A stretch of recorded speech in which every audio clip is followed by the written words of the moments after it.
नमस्कार. सरकारी कर्मचारी या यूट्यूब चॅनलमध्ये आपलं खूप खूप स्वागत आहे. राज्य कर्मचाऱ्यांच्या संदर्भात महत्त्वपूर्ण शासन निर्णय निर्गमित. चला तर याबाबतची सविस्तर माहिती पुढील प्रमाणे पाहूया. तत्पूर्वी चॅनलला सबस्क्राईब केलं नसेल तर चॅनलला सबस्क्राईब करायला विसरू नका.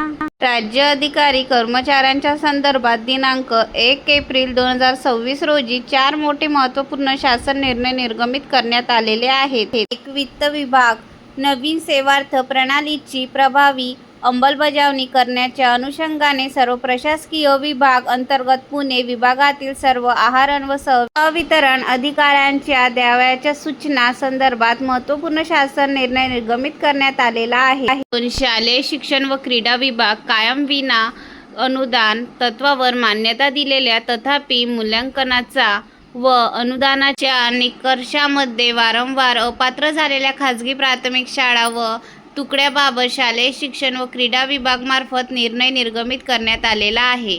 3. महसूल व वन विभाग आस्थापना नाशिक विभाग अंतर्गत एकूण 1283 अस्थायी पदांना दिनांक 1 मार्च 2026 ते दिनांक 31 ऑगस्ट 2026 या कालावधीपर्यंत मुदतवाढ देण्यास मंजुरी देण्यात आलेली आहे. 4. महसूल व वन विभाग भूमी अभिलेख विभागातील अस्थायी पदांना दिनांक 1 मार्च 2026 ते दिनांक 31 ऑगस्ट 2026 पर्यंत मुदतवाढ देण्यास मंजुरी देण्यात आलेली आहे. धन्यवाद.